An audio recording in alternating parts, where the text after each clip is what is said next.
cinema alternativo, cinema de resistência, cinema de guerrilha ou simplesmente cinema de cooperativa. Aqui em Goiânia, uma pessoa dedicou praticamente toda a sua vida para fazer esse tipo de cinema, livre de interesses comerciais, longe das amarras. Eu me refiro a Martins Muniz, ele que antes de dirigir o seu primeiro filme, trabalhou em diversas atividades no mundo da sétima arte. E para falar sobre a carreira de Martins, convidamos a professora da UFG, Alice Fátima Martins. Ela que pesquisa sobre a vida de Muniz e inclusive dirigiu um filme onde ele é o principal personagem.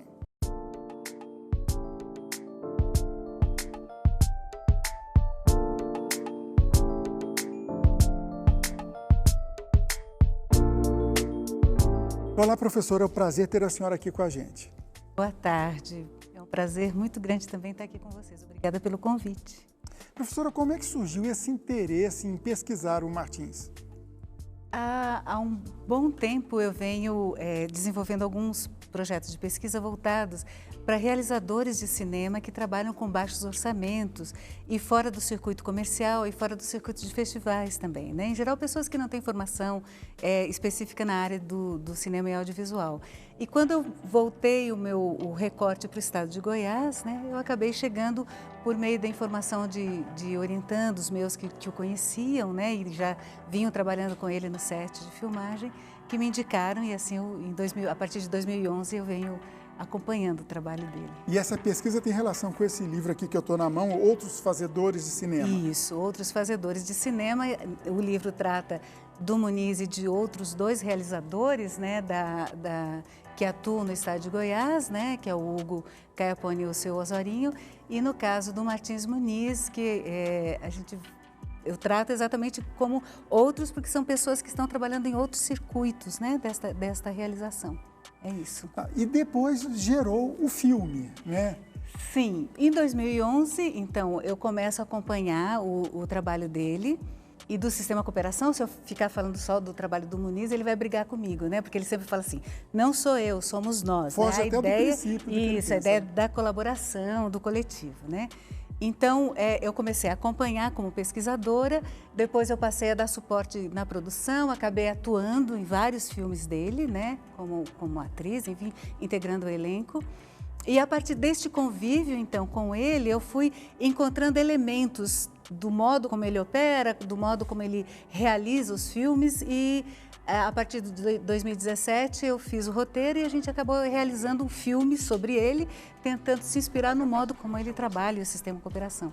E esse filme ele até termina de uma forma bem diferente, bem sui generis, vocês dois conversando diante da câmera. Isso. A gente vai botar esta cena aqui bem no finalzinho, depois de todos os créditos. Então, assim, ninguém fica vendo os créditos quando termina o filme. Todo mundo vai embora. A essas alturas não tem mais ninguém vendo o filme. Então, fica tranquilo. E se ficou algum curioso aí? Será? Um curioso aí, o zoiudo. É um exercício de metalinguagem, né? A gente faz de conta que está fora do filme, né? Falando sobre o filme, falando sobre as circunstâncias e trazendo elementos, enfim, que dizem respeito a questões que ele fala, né? Que ele brinca, que ele joga, né? Com isso. Agora vamos falar da filmografia dele. Sim. Quantos filmes você tem de cabeça? Quantos ele produziu? Olha, eu não saberia lhe dizer no total quantos filmes ele produziu, porque o Sistema Cooperação foi criado em 1999 por ocasião da primeira edição do FICA, né? Ele, motivado por alguns amigos na ocasião, que sugeriram, né, motivaram que ele fizesse um filme para concorrer, o FICA, ele disse que faria se todo mundo embarcasse, né, naquela proposta com ele. Mas antes disso ele fez filmes, outros em película, né, e tal, e que são filmes que a gente não tem mais os arquivos não têm mais o material, né? Estão perdidos esses Estão filmes. perdidos, isso. E aí, a partir de 99, então, já nessa dinâmica do Sistema Cooperação, ele realizou muitos filmes. E o Muniz tem uma coisa que é muito engraçada, ele não data os filmes, né? Então a gente pergunta assim, de que data esse aqui? Ele já não lembra mais e não tem, nos filmes não tem essa referência, essa informação de ano. Eu imagino que para a senhora até como uma pesquisadora, exatamente, isso é um sofrimento, né? Atrás, né? Mas isso aqui é quando? Vai buscando pista e tal, para saber mais ou menos. E aí são muitos, né? Tem mais de 20 filmes, porque alguns são bem curtinhos, né, de curta duração, a maior parte é de média-metragem, alguns de longa-metragem, mas são muitos, são mais de 2 dezenas de filmes que ele tem desde 99, né? Hoje é até muito fácil você disponibilizar para o público, você tem o YouTube e outras ferramentas. Sim. Mas durante muito tempo não. Como é que ele fazia, né? Porque aí ficava, vamos na origem da palavra mesmo, ficava marginalizado do circuito de exibição. Sim, exatamente. Então, o que acontecia normalmente é que os filmes realizados no início, estou pensando no sistema cooperação, né? Certo. Eles eram projetados, sobretudo, nas rodas de amigos, né? Em 2011, a gente fez uma amostra, por exemplo, no Cine Ouro, né? E aí as pessoas foram assistir, mas antes não tinha sido feita nenhuma amostra com um conjunto mais extenso, né, de filmes dele com o sistema cooperação. E os filmes de película anteriores, eles eram vistos ocasionalmente, eventualmente, em algum evento que pudesse acontecer, né? Basicamente isso. Mas ficavam em circuitos muito, muito pequenos. Qual que era o resultado prático, então, de fazer o filme ser pouco visto? Na verdade, é o exercício, né? E aí, por isso que no livro eu falo um pouquinho da questão da poética da solidariedade, em que a ênfase maior está no exercício do reunir-se entre pessoas, construir aprendizagens, pensar em como fazer um filme, buscar soluções para isso, e esse set se transformar também no espaço experimental e de escola, né? Que é uma escola, um espaço de aprendizagem, porque ele vai trabalhar com pessoas que não têm experiência também, e essas pessoas vão construindo uma experiência ali e, eventualmente, entram para a carreira de ator ou como realizadores, né, e produtores na área de propaganda, publicidade e tal, né? Tem também um destino, um objetivo de dar voz a minorias, a grupos, alguma coisa assim, emancipatório, vamos dizer assim? Eu acho que tem como um locus de resistência cultural, né? E aí, no cinema, a questão do relato é uma questão muito importante, né? Quem é que conta esta história, né? E essa história é contada de que ponto de vista?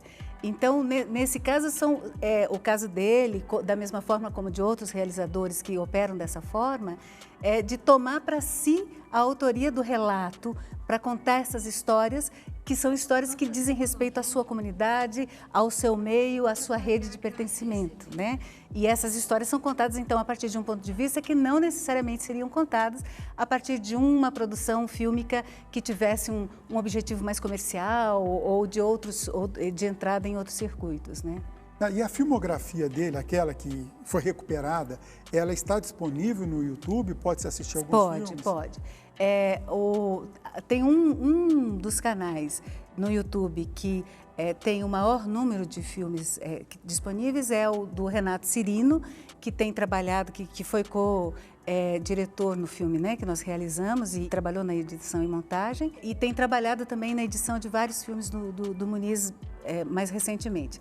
Então, o canal do YouTube dele tem todos os filmes mais recentes que a gente conseguiu restaurar e recuperar, estão disponíveis lá. Então, as pessoas podem ver. E você acha que hoje o Muniz, ele é reconhecido por todo esse trabalho que ele fez, você citou agora, ou ele é um injustiçado? É uma coisa muito engraçada. Ele é muito respeitado, as pessoas conhecem o trabalho dele, ele já recebeu prêmios de reconhecimento, né, por esse trabalho, mas ao mesmo tempo tem uma coisa que ele brinca, né, falando que, por exemplo, na mostra de cinema da ABD, no FICA, tem uma categoria que tem o nome dele, né, que é Matias Muniz de Filme Experimental. Mas nunca nenhum filme dele foi sequer selecionado para as mostras, né? Então, os filmes que ele realiza, que ele inscreve nas mostras, não são selecionados, porque, na verdade, são filmes que fogem a um protocolo dominante desses circuitos, né? Então, embora isso seja um fato inconteste, né?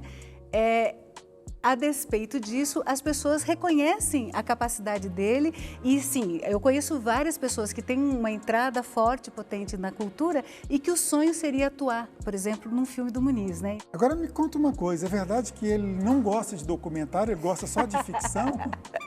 Pois é, ele brinca com isso, mas eu acho que, na verdade, o que ele está fazendo referência é um modelo de documentário que é esse, né? Que coloca a pessoa entrevistada ali, sentada, né? E vai fazendo perguntas e faz alguma coisa ilustrando e só, que é um modelo de documentário que ele faz essa crítica, né? Que ele vai dizer assim, não, que esse é um tipo de exercício de preguiçoso, né? No cinema. Então, fazer esse tipo de documentário é coisa de preguiçoso. Ele fala isso, né? Por isso que eu brinco com isso no cinema, né? No filme que a gente fez, né? Mas, de fato, assim, ele tem o maior respeito por isso.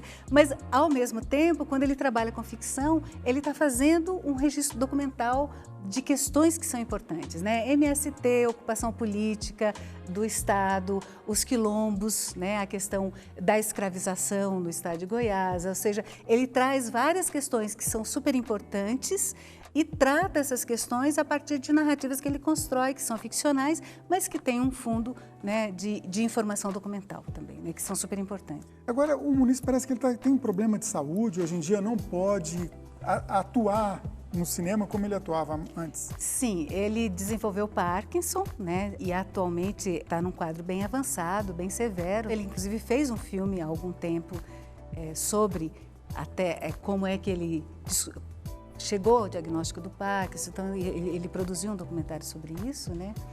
E é um documentário, mas é um documentário ficcionado, né? Inclusive. E foi um momento muito delicado, muito sensível da produção dele. E aí, atualmente, ele tem muita dificuldade de locomoção, mas mesmo assim ele fica inquieto em casa, querendo trazer a mente a mil, e ele trazendo as pessoas para casa e querendo filmar agora em plena pandemia, e ele querendo fazer filmes, né, inquieto, porque a mente está a mil, ele pensa filmes o tempo todo, escreve roteiros, faz storyboards, os storyboards dele são fantásticos, né? Tem a foto aí de uma das páginas, e querendo filmar, mas com essa dificuldade de locomoção forte, né, que está cada vez mais severa. Eu já citei, até para encerrar agora no começo da entrevista, o trecho do seu filme O Legado do Artífice, vocês dois conversando. Sim. Agora, um segundo trecho do filme que você acha interessante colocar para a gente subir ele e depois conversar um pouquinho sobre ele. Talvez, eu acho que tem uma parte quando ele fala, né, que dali da casa dele, ele pode viajar para qualquer lugar, porque o cinema leva ele para esses lugares, né? E aí a gente faz meio que uma mágica e ele é transportado, né, para os lugares onde ele já filmou, e ele vai relatando isso, né, que já filmou em Goiás, ele já filmou em Anápolis, enfim, em vários outros lugares, né? Então, eu acho que esse é um trecho que eu acho que a mim me toca.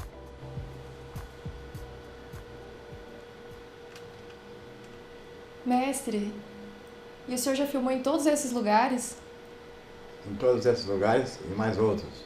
Esse é um momento que também tem uma parte muito sensível, muito emocional, muito emotiva também, né? Da gente ir misturando ele e fundido, né, com as imagens dos filmes que ele produziu nesses diversos lugares onde ele fez filmagens, né, fez captação. Perfeito, professor. Agradeço muito a sua participação. Foi um prazer te receber aqui no TBC Memória. Eu que agradeço a vocês e agradeço, sobretudo, pela iniciativa aí de fazer esse programa sobre o trabalho do Martins Muniz, que é uma figura muito cara para nós. Ele merece. Muito obrigada. TBC Memória, ajudando a preservar a história de Goiás.